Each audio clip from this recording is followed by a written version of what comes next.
Hallelujah, praise the lord. ప్రభువైన యేసుక్రీస్తు నామములో మీకు అందరికీ వందనాలు తెలియజేస్తున్నాము.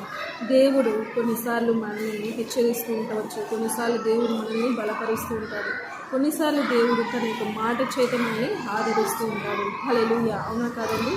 మనం కష్టాల్లో ఉన్నప్పుడు తన యొక్క వాక్కును పంపి దేవుడు మనల్ని ఆదరిస్తాడు. అది ఎలా అంటే కొన్నిసార్లు దేవుడు మనుషులను పంపి దేవుడు మనల్ని ఆదరిస్తూ ఉండవచ్చు, కొన్నిసార్లు మనం బైబిల్ చదువుతూ ఉన్నప్పుడు తన యొక్క మాట ద్వారా దేవుడు మనల్ని బలపరుస్తూ ఉండవచ్చు.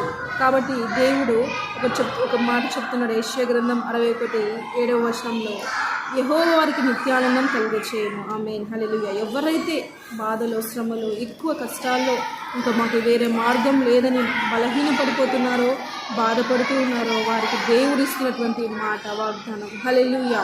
కాబట్టి దేవుడు మనకి రేపటి దినం కొత్త సంవత్సరంలో, ఈ యొక్క సంవత్సరం అంతా కూడా దేవుడు మనకు తోడుగా ఉన్నారు.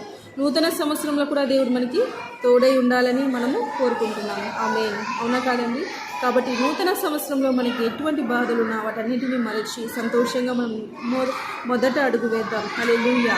నూతన సంవత్సరంలో మనం వేయబోయే అడుగు అది దేవుని యొక్క మాట చేత మనము నింపబడి, దేవుని యొక్క ఆత్మ చేత మనం నింపబడి మనము దేవుని కొరకు అడుగు వేద్దాం. హల్లెలూయా. యేసు యొక్క చిత్తాన్ని మనం నెరవేర్చాలి. అలాగే ఆయన నిత్యానందాన్ని మనం పొందుకోవాలంటే దానికి తగిన శ్రమను కూడా మనం అనుభవించి ఉంటాం. కాబట్టి దేవుడు మనకు నిత్యానందం ఇస్తున్నాడు. హల్లెలూయా. ఆ శ్రమను మనం అనుభవించకపోతే మనకు ఆ గిఫ్ట్ దేవుడు ఇవ్వలేడండి. కొన్ని పరీక్షలు రాస్తేనే మనము పాస్ అవుతాం. కాబట్టి అలాగే మన జీవితంలో కూడా కొన్ని కష్టాలు అనుభవిస్తేనే దేవుడు మనకి వాటిని అనుభవాన్ని నేర్పించి మళ్ళీ నూతనటువంటి జీవితంలో నూతన ఆశీర్వాదాన్ని మన జీవితంలో అనుగ్రహిస్తాడు.